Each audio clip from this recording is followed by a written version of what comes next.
Welcome to the final course under character, the person of the teacher. Congratulations, clap for yourself.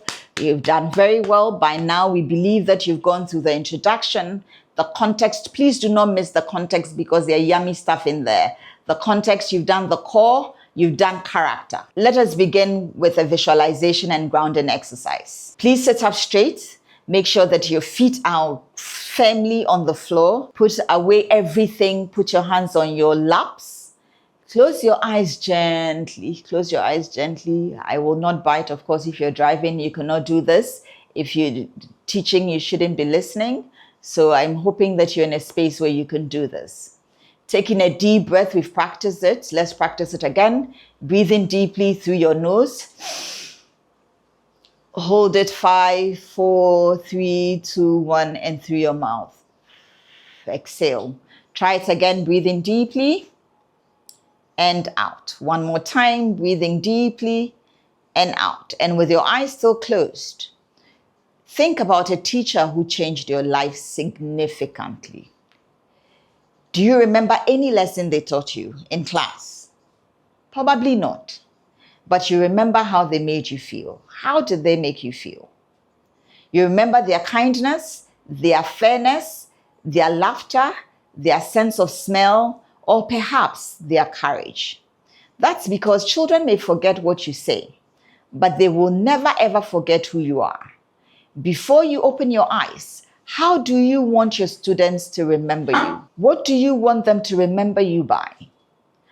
When you have a good picture, taking 3 deep breaths, in through your nose, out through your mouth. Open your eyes gently and write that down. Because the greatest curriculum you will ever teach is not written in chalk or the interactive board in your classrooms. It's written in your choices, your attitude, and your daily examples. Your life is a lesson. Students watch more than they listen. Every glance, every reaction, every word teaches them something. If you roll your eyes when a colleague speaks to you, your students learn disrespect, even if you preach respect in class. A teacher in Cape Coast handled pressure with calm breathing before every test. Without a single lecture, her students learned emotional control and they began to do same. Later, they copied this practice during their own examination. Another example from Finland, teachers model punctuality so consistently that students absorb it as a culture. There are no long talks about time management. It's simply lived. Your class starts at 9, be present by 8:45. At the latest, your students will learn this. Children have never been very good at listening to their elders, but they have never failed to imitate them. It's called modeling. What one behavior of yours would you like to see your students copy? Now, write one you wouldn't. Be honest with yourself. Which one do you see more often in your students? What would you like to do about it?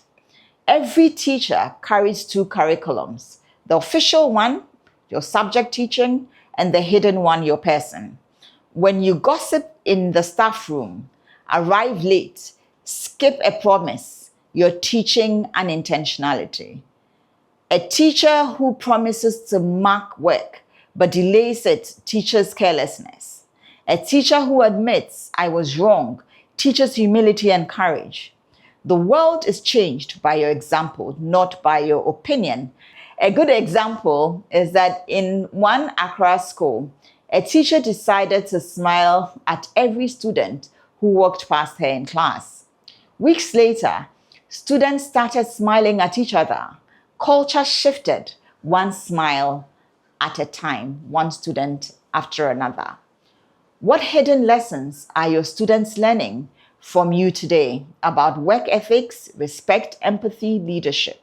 Want to model lifelong learning? Students do not just learn what you know. They learn how you learn. A teacher who reads during silent study time teaches curiosity. A teacher who asks thoughtful questions models growth. A teacher who says, Let's find out together invites discovery and curiosity. A teacher carried a personal book into class and read for 10 minutes while students did their work. Over time, several students developed the same reading habit and later credited her for their love of books. Nelson Mandela learned Afrikaans, the language of his oppressors, to better understand and to negotiate well with his captors. This one act alone modeled humility, empathy, and lifelong learning at the highest level. If you could instill one lifelong habit in your students, whether it is reading, curiosity, integrity, self-discipline, what would that be and why? And how would you model it daily? Choose that one behavior to model consciously this week. If it's punctuality, arrive early every day and start lessons on time. If it's calm under pressure, practice deep breathing before every class. Share one new thing you've learned each week with your students. Even the smallest action, when repeated consistently, becomes culture. Your subject may be English, science, or math, but remember, your true subject is people. Every day, your students are silently asking, what kind of adult should I become? Your life is their answer. The next time you walk into a class, don't just ask, what am I teaching? Ask yourself, who am I becoming? Which version of myself am I bringing in here today? Because in the end, you are the message, you are the lesson. To teach is to touch a life forever and to live your lesson daily.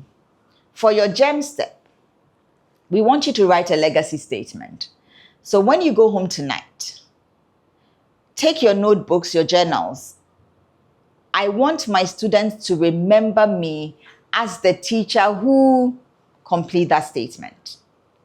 Place it where you can see every morning, every evening. Let it guide how you show up every day and you teach and live your life. When your students think of integrity, may they remember your honesty. When they think of resilience, may they remember your calmness. When they think of kindness, may they remember your heart. Because in the end, you don't just teach lessons, you become one. Thank you for spending this time with us. We believe that you have learned a thing or two that will transform the way you show up in your classrooms and in every space and role that you play. Remember to kindly like, share, subscribe, give us feedback. Send emails to ask@leaderfreak.org and put your comments in the comment section as well. We will be moving on from here to the profession of the teacher, which is the second pillar. So there are three pillars: the person of the teacher, the profession of the teacher, and the legacy of the teacher. Until we see you next time, we pray and hope that you're transforming and that you will not even recognize yourself by the time you're done with the legacy of the teacher. We'll see you the next time for the profession of the teacher. We wish you all the best.